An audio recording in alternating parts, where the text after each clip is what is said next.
బైబిల్లో చాలా రకాల బలులు ఉన్నాయి. ప్రతి బలి వెనుక ఒక ప్రాముఖ్యమైన ఉద్దేశం ఉంది.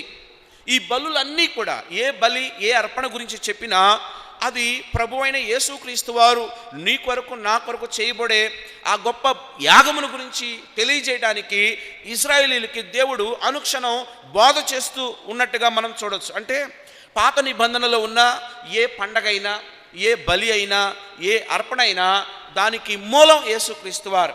ఆ పండగ, ఆ బలి, ఆ అర్పణ విధానం యేసుక్రీస్తు వారు చేయబోతున్న ఆ ఉన్నతమైన బలియాగానికి సాదృశ్యం అని గుర్తుపెట్టుకోవాలి.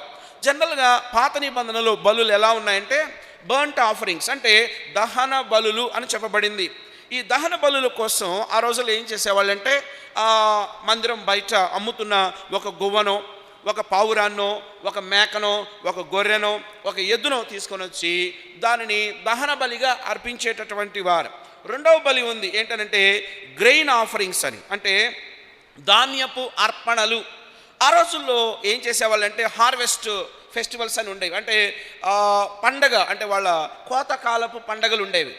ఇశ్రాయేలీలు దేవుడిచ్చిన విత్తనాన్ని మల్టిప్లై చేసి వారికి సమృద్ధి ఆహారాన్ని ఇచ్చిన విధానాన్ని జ్ఞాపకం చేసుకుంటూ దేవుని దృష్టికి కృతజ్ఞత చెల్లించినటువంటి వారే వారు పులియని రొట్టెలను చేసి, అవి గోధుమ లేదా బార్లీతో చేసి ఆ రొట్టెలను ఉప్పు కలిపి ఆ చేసిన అర్పణలను అర్పించేటటువంటి వారు. ఇది రెండు అర్పణలు చూసాం. ఒకటి దహన బలులు, రెండవది ధాన్యపు అర్పణలు. మూడవ బలి ఏంటంటే పీస్ ఆఫరింగ్స్ అంటారు.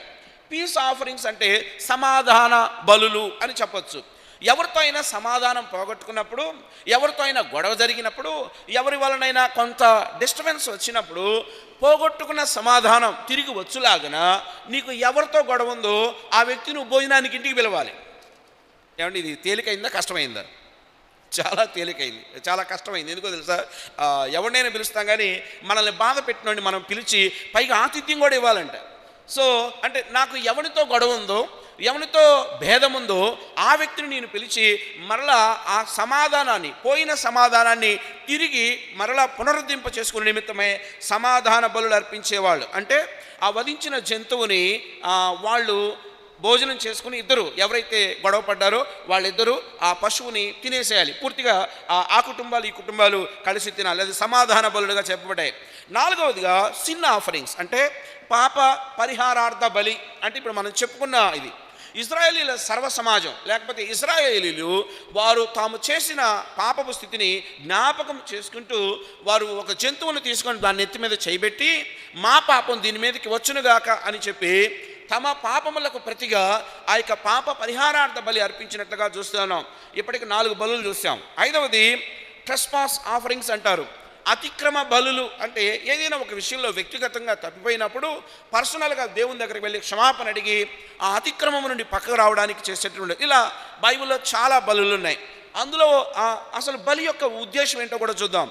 ఈ బలి చేయడంలో 4 ప్రాముఖ్యమైన ఉద్దేశాలు ఉన్నాయి. ఏంటంటే రికగ్నైజేషన్ ఆఫ్ సిన్, అంటే నేను ఏ పాపం చేశానో, ఎక్కడ పాపం చేశానో ఆ పాపాన్ని గుర్తించడం, అంటే ఐడెంటిఫై చేయడం, లేకపోతే రికగ్నైజ్ చేయటం. అంటే నా జీవితంలో ఈ పొరపాటు ఉంది, ఈ పాపం దొర్లింది, లేదు ఈ తప్పు నేను చేశానని గుర్తుపట్టడం మొదటి అంశం. రెండవది నీడ్ ఆఫ్ ఫర్గివ్నెస్, అంటే క్షమాపణ యొక్క విలువ తెలుసుకోవడం. అంటే నా పాపం నాలోనే ఉంటే నాకు నష్టం, నాలో ఉన్న పాపం తీసివేయబడాలి. రెండవదిగా పాపం చేసిన నేను దేవుడి నుండి పారిపోవటం కాదు చేయాల్సింది, పాపం చేసిన నేను దేవుని సన్నిధికి వచ్చి క్షమాపణ వేయడం, అంటే క్షమాపణకు గుర్తుగా ఈ బలి ఉంది. మూడవదిగా శుద్ధీకరణకు గుర్తుగా ఉంది. అంటే ఈ బలి అర్పించబడడం ద్వారా దేవుని యొక్క పరిశుద్ధతను తిరిగి పొందుకోవడం ద్వారా పోగొట్టుకున్న సమాధానం తిరిగి పొందుకోవడానికి ఆ శుద్ధీకరణ ఆచారానికి కూడా ఇది గుర్తుగా ఉంది. నాలుగవదిగా రికన్సిలేషన్ విత్ గాడ్, దేవునితో సమన్వయపరచబడుట. అంటే పూర్వం నాకు నా దేవునితో ఏ సంబంధం ఉందో, నేను పాపం చేయడం ద్వారా ఏ సంబంధాన్ని పోగొట్టుకున్నానో తిరిగి ఆ సంబంధాన్ని పునరుద్ధరించుకోవడం కోసం చేసేదే బలి. ఓకే, బాగుంది. సో బలి ఇన్ని రకాలు, బలి యొక్క ఉద్దేశం ఇలాగనుంది. ఇది ఇప్పుడు మనకెందుకు అని అంటే మనం చేసిన పనులను బట్టి మనం కూడా దేవాలయం బయట పావురాళ్ళు, గువ్వ లేకపోతే కోడెదూడ గొర్రెపిల్ల ఏదోటి కొనుక్కొని వచ్చి అర్పణలు అర్పిస్తే తప్ప ఒకనాడు ధర్మశాస్త్రం ప్రకారం మన పాపాలు పోయే పరిస్థితి కాదు. కానీ ఇంత వెల, ఇంత కష్టం, ఇంత ప్రయాస లేకుండా నా దేవుడు, నువ్వు నేను ఆరాధిస్తున్న దేవుడు, నీకు నాకు ఘనమైన దేవుడు సర్వ పాప పరిహారార్థ బలి ఒక్కసారిగానే చెల్లించాడు. ఎంత గొప్ప అంటే అక్కడ ఈ బలిని మనం ఒకసారి ధ్యానం చూస్తే దేవుని యొక్క ఉన్నతమైన లక్షణాలు ఇందులో కనిపిస్తాయి. 19వ అధ్యాయము 2వ వచనం ఏమని రాయబడి ఉంది? యెహోవా ఆజ్ఞాపించిన ధర్మశాస్త్ర విధి ఏదనగా ఇశ్రాయేలీలు కళంకము లేనిదియు మచ్చ లేనిదియు ఎప్పుడునూ కాడి మోయనిదినైనా ఎర్రని పెయ్యను నీ యొద్దకు తీసుకొని రావాలను. బలి పశువును గురించిన, బలి పశువుకు ఉండవలసిన లక్షణాల గురించి ఇక్కడ రాయబడి ఉంది. పెయ్య అని రాయబడి ఉంది. ఎర్రని పెయ్య, రెడ్ హైఫర్ అని పిలుస్తారు. ఎర్రని పెయ్య అంటే అర్థం ఏంటంటే యంగ్ ఫిమేల్ కౌ అని అర్థం. యంగ్ ఫిమేల్ కౌ, యంగ్ అంటే కోడె దూడ అని మనం మాట్లాడుతూ ఉంటాం. యవనంలో ఉన్నది అంటే యవన దశకు వచ్చినదై ఉండాలి. అయితే అది అప్పటికి గర్భమును ధరించినదిగా ఉండకూడదు. రెండవదిగా ఇది ఫిమేల్ కౌ అంటే ఆడ దూడగా ఇది చెప్పబడుతూ ఉంది. ఎందుకు ఆడ దూడనికి అంత ప్రిఫరెన్స్ ఇవ్వడం జరిగింది అని అంటే బైబిల్లో ధర్మశాస్త్రంలో ఆడ మేకలను బలించిన, ఆడు గొర్రెలను బలించిన, ఆడ దూడలను బలించిన దానికి బ్యాక్గ్రౌండ్ యొక్క ఉద్దేశం ఏంటనంటే ఆది ఆదాము కాలంలో ఒక స్త్రీ ద్వారా పాపం ఎలాగున మనుష్య జీవితాల్లోనికి సంక్రమించిందో ఆ స్త్రీ యొక్క సంతానం యొక్క పాపాన్ని తీసివేయడం కోసం బైబిల్లో చాలా చోట్ల ఆడు మేకలను, ఆడు గొర్రెలను, ఆడు కోడె దూడలను వధించినట్లుగా మనం చూస్తున్నాం. అంటే స్త్రీ ఆ యొక్క పాపం మానవుల్లోనికి ప్రవేశించడానికి సాతానుడి మాట విని ఫస్ట్ ప్రయారిటీ ఇచ్చింది. కాబట్టి స్త్రీ నుండి ఉద్భవించిన సంతానం ఆ పాపాన్ని వారసత్వంగా పుణికిపుచ్చుకున్నారు. కాబట్టి స్త్రీ ద్వారా ప్రవేశించబడిన ఈ పాపాన్ని తీసివేయు నిమిత్తమై ఆనాడు ఆడు మేకలు, ఆడ గొర్రెలు లేకపోతే కోడె దూడలను వధించినట్లుగా మనం చూస్తూ ఉన్నాం. అయితే ఇక్కడ ఈ బలి పశువు ఏదైనప్పటికీ కూడాను నీ నా దేవుడు ఈ కోడెదోడలు, ఈ గొర్రెలు, ఈ విధానాలు ఏమీ లేకుండా ఆయనే సర్వోన్నతుడైన దేవుడే నీ కొరకు నా కొరకు పాప పరిహారార్థ బలిగా అర్పించబడిన గొప్ప ఉన్నతమైన దేవుడిగా ఉన్నాడు. ఎక్కడ ఉంది ఆ మాటలు మనం చూస్తే 2 కొరింథీ 5వ అధ్యాయం 21వ వచనంలో చూస్తే నీ నా దేవుడు ఆయన చేసిన బలియాగమును గురించిన కొన్ని మాటలు మనం చూడగలుగుతాం.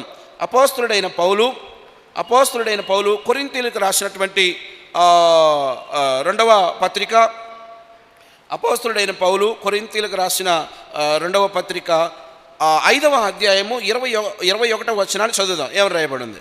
5:21 ఎందుకనగా మనం ఆయన యందు దేవుని నీతి అగునట్లు పాపమెరుగని ఆయనను మన కోసము పాపముగా చేసెను. చాలా ప్రాముఖ్యమైన మాట. పాపము ఎరుగని దేవుడు, పాపపు ఛాయ లేని దేవుడు, పాపపు వాసన లేని దేవుడు, పాపపు స్వభావము లేని దేవుడు మన కొరకు ఏమయ్యాడంట? పాపముగా ఎంచబడ్డాడు. యెషయా గ్రంథంలో కూడా అదే మాట రాయబడి ఉంది. ఆయన ఎలా ఎదిగాడు అంటే లేత మొక్క వలెను. చాలా చాలా శ్రేష్టమైన మాట. ఆయన పెరిగిన విధానం, దేవుని సన్నిధిలో ఆయనకున్న గౌరవం, దేవుని సన్నిధిలో ఆయనకున్న ఆ ఉన్నతమైన స్థితి, ఆయన యొక్క నీతి, దేవుని నీతిని కలిగిన వానిగా ఉంటూ ఉన్నాడు. అయితే ఇక్కడ ఇశ్రాయేలీలు ఎలాంటి దాన్ని వధించాలంటే మచ్చ లేనిది, కళంకం లేనిది, కాడి అంటే మోయనిది, ఎర్రని పెయ్య అని చెప్పబడుతూ ఉంది. నా యేసు ప్రభువారు ఇక్కడ ఈ పెయ్య ఎలాగున మచ్చ కళంకం లేకుండా ఉందో నా దేవుడు కూడా మనందరి కోసం అర్పణ అర్పించిన దేవుడు కూడా పాపమును ఎరుగని దేవుడిగా ఉన్నాడు. అయితే మన నిమిత్తం ఆయన పాపముగా చేయబడినట్లుగా మనం చూస్తున్నాం. పేతురు రాసిన మొదటి పత్రిక 2వ అధ్యాయము 22వ వచనంలో కూడా ఆ మాట కనిపిస్తూ ఉంది. 1 పేతురు 2వ అధ్యాయము 22వ వచనం ఏమని రాయబడి ఉంది? ఆయన పాపము చేయలేదు, ఆయన నోటను ఏ కపటమును కనబడలేదు. చాలా ప్రాముఖ్యమైన మాట. ఈ ఎర్రని పెయ్య ఎలాగున, కళంకం లేకుండా, లేకపోతే మచ్చ లేకుండా, లేకపోతే ఏ పాప భారాన్ని మోయిందిగా ఎలాగునైతే పవిత్రంగా ఉన్నదో, నా దేవుడు కూడా ఆయనలో పాపం లేదు, ఆయనలో పాప స్వభావం లేదు, ఆయన నోట ఏ కపటము లేదు. ఇంత శ్రేష్టమైన, ఆ కింద 23లో కూడా రాయబడి ఉంటుంది, ఆయన దూషించబడి బదులు దూషింపలేదు, ఆయన శ్రమ పట్టబడి బెదిరింపక న్యాయముగా తీర్పు తీర్చు దేవునికి తన్ను తాను అప్పగించుకొనెను. అంటే ఆయనలో మచ్చ, ఆయనలో డాగు, ఆయనలో కళంకం ఏమీ లేదు. ఎందుకంటే అంత నిష్కల్మషుడైన దేవుడు నీ కొరకు నా కొరకు లోక పాపములను మోసుకొని పోవు దేవుని గొర్రె పిల్లవలే భూమికి ఆకాశమునకు మధ్యగా వేలాడదీయబడిన దేవునిగా ఉన్నాడు. ఒకవేళ యేసు ప్రభువారే రాకపోతే, యేసు ప్రభువారే మనకి ఆ కృపాదానముగా అనుగ్రహించబడకపోతే, నా బ్రతుకులు ఇంకా ధర్మశాస్త్రపు కాడి కింద చెప్పబడిన బలులు అర్పిస్తూ ఇప్పటికీ భారతదేశంలో కూడా ఆయా గ్రామాల్లో బలులు అర్పించే విధానం ఉంది. జాతరల్లో, ఉత్సవాలలో ఆయా జంతువులను వధిస్తూ ఉంటారు. నేను విశాఖ మన్యంలోకి పరిచర్యకి వెళ్ళిన తొలి రోజుల్లో చాలాసార్లు చెప్పినట్టున్నాను, అక్కడ కూడా ఇలాగ చేసేవాళ్ళు. 2 సంవత్సరాల పసిబిడ్డను తీసుకునేవాళ్ళు, ఒక మైదానంలోనికి తీసుకొచ్చేవారు, ఒక గుంత తీసేవాళ్ళు, ఆ పసిపిల్లవాడిని 2 సంవత్సరాల పిల్లవాడిని పీకల దాకా పూడ్చిపెట్టి ఆ తండాలో ఉన్న పశువులన్నిటినీ ఆ మైదానంలోకి తీసుకొచ్చి వాటిని విపరీతంగా కొట్టేవాళ్ళు. ఈ కొట్టిన పశువులు పరిగెట్టుకుంటూ వెళ్ళేవి. ఈ వెళుతూ పిల్లవాని యొక్క కపాలాన్ని తొక్కుకుంటూ వెళ్ళిపోయాయి. ఆ కపాలం పగిలి ఆ కపాలంలో ఉన్న మెదడు రక్తం చింది ఆ ప్రాంతం రక్త తర్పితం అయ్యేది. వాళ్ళ నమ్మకం ఏంటి అని నేను అడిగినప్పుడు వాళ్ళు చెప్పిన మాట ఏంటంటే, పసివాడు అనగా 2 సంవత్సరాల పిల్లవాడు ఏ అబద్ధం చెప్పే స్వభావం కలిగిన వాడు కాదు, ఏ పాపం చేసిన స్వభావం కలిగినవాడు కాదు, చాలా నిష్కల్మషమైన మనసు కలిగిన వాడు 2 సంవత్సరాల పిల్లవాడు. అంటే ఏ పాపం లేని ఒక పసి పిల్లవాడు రక్తం చిందిస్తే పాపాలు పోతాయి అని ఈ భారతదేశంలో మారుమూల ప్రాంతాల్లో ప్రజలు నమ్మి గుడ్డిగా పిల్లలను అర్పించినటువంటి వాళ్ళు చాలామంది ఉన్నారు. అంత మాత్రమే కాదు, గంగానదిలో పూర్వపు రోజుల్లో తమకు కలిగిన తొలి బిడ్డను తీసుకొచ్చి గంగార్పణం అని అరుస్తూ ఆ బిడ్డను ఇసిరి గంగానదిలో వేసేవాళ్ళు. అంటే ఓ గంగమ్మ నువ్వే మా జీవితాలకి అన్నీ ఇచ్చావు గనక నీకు మేము ఏమి ఇవ్వలేము గనక ఈ చిన్న బిడ్డ అంటే పాపము లేని నా పసి కందును నీకు అర్పణగా వేస్తున్నాను అని పసి బిడ్డలను తీసుకొచ్చి గంగానదిలో అలా విసిరేసేవాళ్ళు. అంటే ఇలా చూద్దాం, అంటే పాపం పోవాలి అంటే పరిశుద్ధ రక్తం చిందించబడాలి. పాపం పోవాలంటే ఆ బలి పశువు నిష్కల్మషమైనదై ఉండాలి, మచ్చలేనిదై ఉండాలి, వంకలేనిదై ఉండాలి, ఏ రకమైన రుగ్మత దానికి ఉండడానికి వీలు లేదు. ఒకవేళ అలా ఉంటే అది బలి అర్పణకు పనికిరాదు. అంటే పాపాలను తీసివేయడానికి అర్హత కావాలంటే అది ఎంతో శ్రేష్టమైనదై ఉండాలి. మరి నా పాపాలు తీసివేయడానికి ఏ శ్రేష్టమైన దాన్ని అర్పించాలి? అందుకే శ్రేష్టమైన దేవుడే, శ్రేష్టమైన కుమారుడే, శ్రేష్టమైన వారసుడే, శ్రేష్టమైన ఉన్నతమైన దేవుని కుమారుడే లోక పాపములను మోసుకొని పోవు దేవుని గొర్రె పిల్లవలే ఈ భూమి మీదకి వచ్చి మడతలేని, మచ్చలేని, వంకలేని ఆ పరిశుద్ధ ప్రశస్త రక్త ప్రోక్షణానుభవంలోనికి నన్ను తీసుకొచ్చాడు. ఏమని స్తుతిస్తావు? ఎంతను స్తుతిస్తావు? ఆయన నీకు చేసిన బలియాగాన్ని బట్టి ఎంతని ఆయన కీర్తిస్తావు? ఆయనలో పాపం లేదు, ఆయన జీవితంలో పాపం లేదు, ఆయన ఆలోచనలో పాపం లేదు, ఆయన నోట ఏ కపటము లేదు. యెషయా గ్రంథం 53వ అధ్యాయంలో చాలా స్పష్టంగా ఆ వద్దకు తేబడే దేవుని కుమారుని యొక్క ఉన్నత లక్షణాలు అక్కడ రాయబడి ఉంది. యెషయా గ్రంథం 53వ అధ్యాయము 2వ వచనం నుంచి చూస్తే చాలా స్పష్టంగా ఆయన చేసిన అర్పణకు ఆయన ఎందుకు అర్హుడో రాయబడి ఉంది. 2వ వచనం, లేత మొక్కవలెను ఎండిన భూమిలో మొలిచిన మొక్కవలెను అతడు ఆయన ఎదుట పెరిగెను, అతనికి స్వరూపమైనను సొగసైనను లేదు, మనం అతన్ని చూచి అపేక్షించినట్లుగా అతని యందు స్వరూపము లేదు. మీరు పరమగీతానికి వస్తే ప్రియుని గురించిన వర్ణన ఎంత బాగుంటుందంటే, గువ్వల వంటి నేత్రములు కలిగిన వాడు, రింగుల జుట్టు కలిగినటువంటి వాడు, అందగాడు.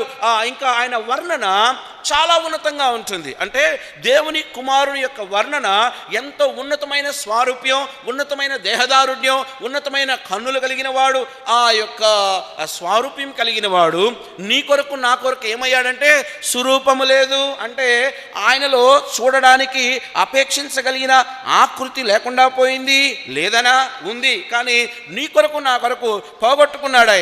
ఆయన ఎదుట పెరిగిన అతనికి స్వరూపమైనను సొగసైనను లేదు, మనం అతన్ని చూచి అపేక్షించినట్లుగా ఆయన లేదు అంటూ కింద 3వ వచనంలో అతడు తృణీకరింపబడిన వాడును కదా.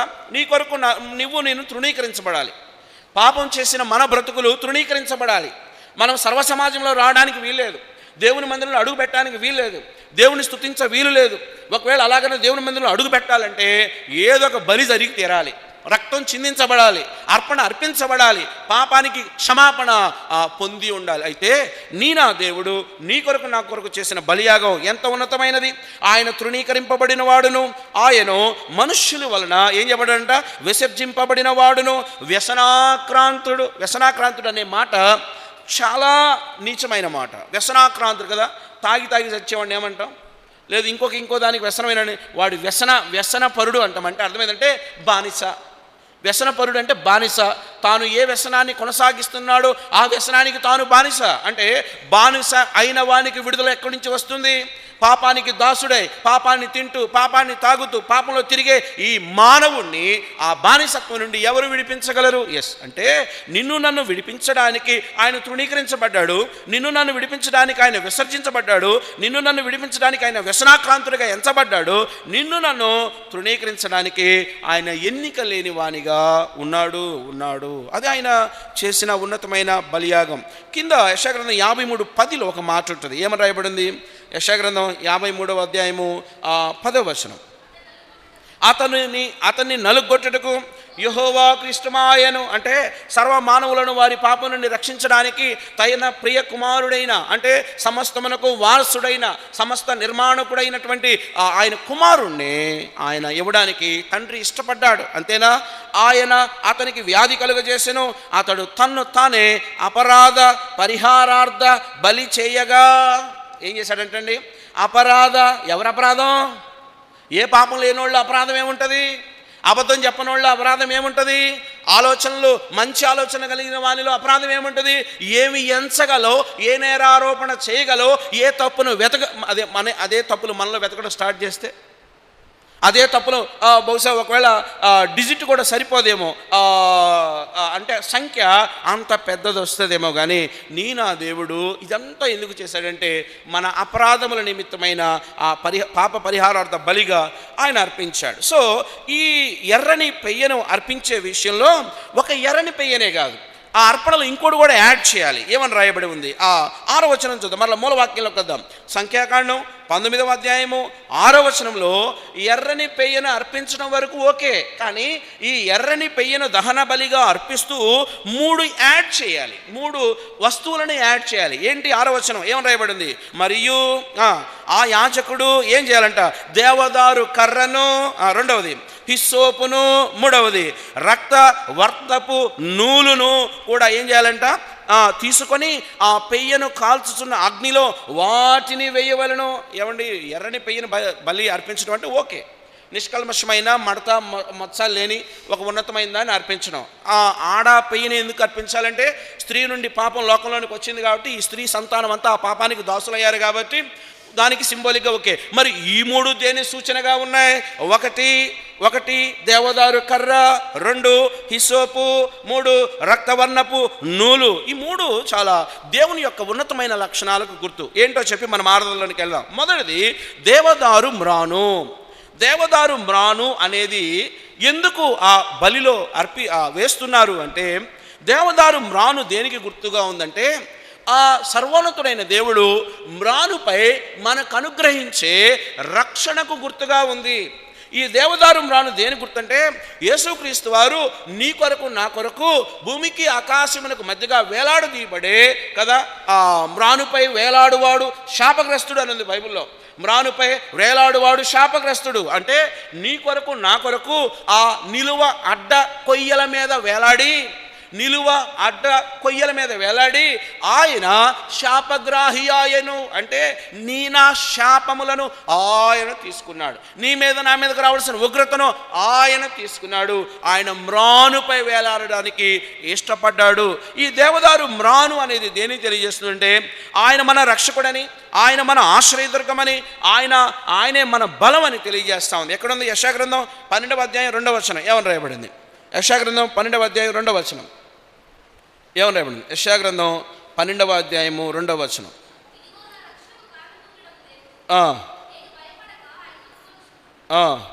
ఇదిగో నా రక్షణకు కారణభూతుడగు దేవుడు, నేను భయపడక ఆయనను నమ్ముకొనుచున్నాను. యెహోవాయే నాకు బలము, ఈయనే నా కీర్తనకు ఆస్పదము, ఆయన నాకు రక్షణాధారమాయను. ఎందుకు? దేవదారు మాను క్రొయ్యను తీసుకొచ్చి ఈ ఎర్రని పెయ్యతో సహా ఆ అగ్నిలో అర్పణగా అర్పించాలంటే దేవదారు మ్రాను నీకు నాకు అనుగ్రహించబడిన రక్షణకు గుర్తు, ఆశ్రయానికి గుర్తు, బలమునకు గుర్తు, పవిత్రతకు గుర్తు.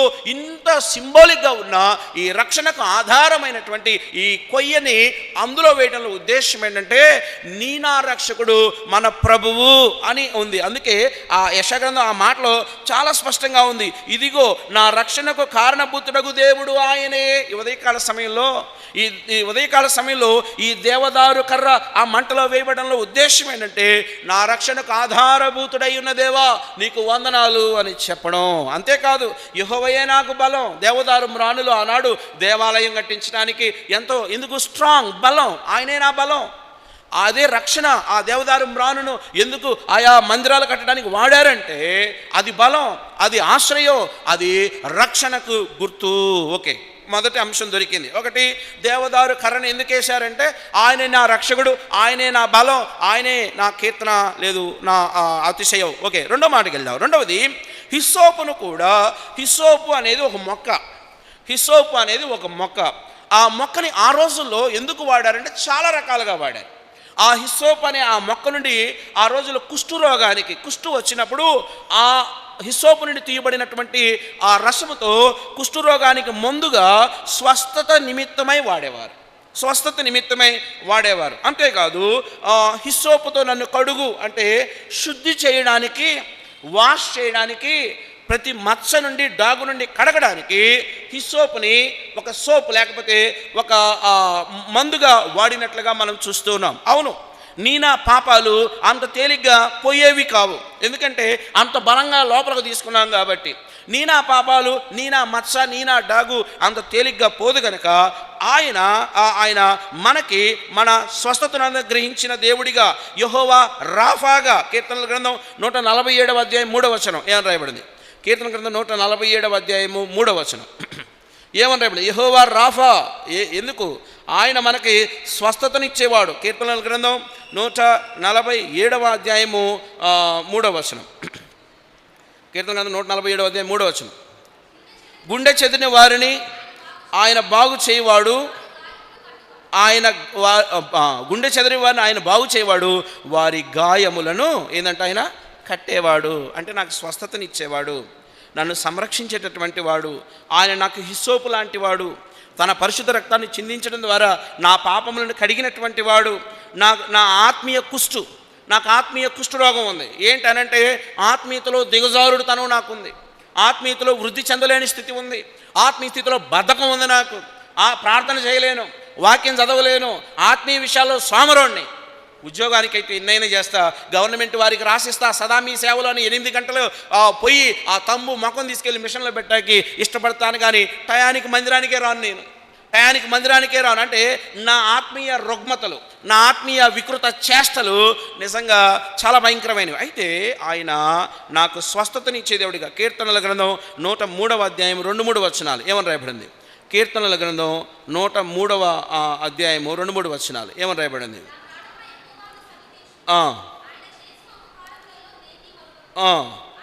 ఆయన నీ దోషములన్నిటినీ క్షమించువాడు, నీ సంకటములన్నిటినీ కుదుర్చువాడు. చాలా ఆయన ఏం చేస్తాడంటే నా ఇనిక్విటీస్, నా యొక్క దోషాలు ఏవైతే ఉన్నాయో, ట్రాన్స్గ్రెషన్స్, అవన్నీ కూడా సెట్ చేయగలడు. నా అపరాధములను ఆయన సెట్ చేయగలడు. నాలో ఉన్న ఇనిక్విటీస్ అంటే అసమానతలు ఉన్నాయి, అంటే హెచ్చు తగ్గులు ఉన్నాయి. ఒకప్పుడు విపరీతమైన భక్తి, ఒకసారి బోర్ల బొక్కలు పడిపోతా, ఒకప్పుడు విపరీతంగా పరిశుద్ధత కొరకు ప్రయాసపడతా, ఇంకోసారి నా వల్ల కాదని చేతులు వదిలేస్తా. అంటే నాలో ఉన్న ఈ అసమానతలను ఆయన తీసివేయగలిగిన సమర్థుడైన దేవుడు. అందుకే ఆయన ఎలా ఉన్నాడంటే నా సంకటములను ఏందంట, ఆయన నీ దోషములను క్షమించువాడు, నీ సంకటములన్నిటినీ ఆయన కుదుర్చువాడు. ఆయన నాకు హిస్సోపు వంటివాడు, ఆయన నాకు ఆత్మీయ స్వస్థతనిచ్చే దేవుడు, యెహోవా రాఫాగా ఉన్నటువంటి దేవుడు. రెండు మాటలు చూసాం. ఒకటి, దేవదారు మ్రాను ఆయన ఇచ్చే రక్షణ తెలియజేస్తుంది. హిస్సోపు ఆయన కార్చిన పరిశుద్ధ రక్త ప్రోక్షణ అనుభవాన్ని తెలియజేస్తూ ఉంది. మూడవదిగా ఇంకేమేశారంటే దీనిలో ఈ అర్పణలు ఏమేశారు, రక్త వర్ణపు నూలు కదా, స్కార్లెట్ యాన్ అంటారు ఇంగ్లీష్లో, రక్త వర్ణపు నూలు. ఇది ఏంటంటే విమోచనకి గుర్తు. అంటే నేను విమోచించబడ్డాను. విమోచన అంటే ఆ విమోచనకు సింబల్గా మనకు తెలుసు. రాహబు వేసి యెహోషువ గ్రంథం 2వ అధ్యాయం 18వ వచనంలో రాహబు చేసిన సహాయము నిమిత్తమే ఆవిడింటికి ఉగ్రత రాకూడదు, మిగతా శత్రువులందరినీ చంపాలి. మరి గుర్తేంటి? ఎర్రపు నూలు ఒకటి ఏం చేయాలంట ఆ ఇంటి మీద ఉండాలి. అప్పుడు ఆ ఒక్క ఇంటిని తప్ప మిగిలిన శత్రువులందరినీ కూడా సంహరించే విధానం. ఇప్పుడు ఇలా అనుకుందాం, ఈ ఎర్ర రక్తపు ఊలు ఎలా ఉందనంటే దేవుడు నాకు ఇచ్చిన విమోచన. నేను విమోచించబడ్డాను, నేను దేవుని బిడ్డను. ఆయనే తన స్వరక్తం ఇచ్చి కొన్నాడు, ఆయన సంఘంలో నన్ను ఉంచాడు, ఆత్మీయ వ్యక్తిగా నన్ను ఆయన ఉద్ధరింపజేస్తా ఉన్నాడు.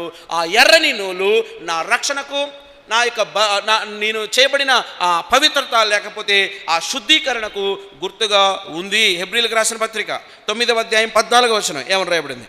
హెబ్రీలకు రాసిన పత్రిక 9వ అధ్యాయము 14వ వచనం. హెబ్రీలకు రాసిన పత్రిక 9వ అధ్యాయము 14వ వచనం. పాత రోజుల్లో ఇలా వాక్యం చెబితే ఆకాశవాణిలో వార్తలు చదివినట్టుగా పెద్దగా చదివేవాళ్ళు. ఇప్పుడు ఎందుకు నోరు పెగలడంలే, ఎందుకు పెగలడం లేదు అర్థం కావడంలే. వాక్యంతో సంబంధం పోబట్టావు లేకపోతే ఏంటో అర్థం కావట్లేదు, చెక్ చేసుకోవాలి. హెబ్రీయులకు రాసిన పత్రిక 9వ అధ్యాయం 14వ వచనం ఏమని రాయబడింది?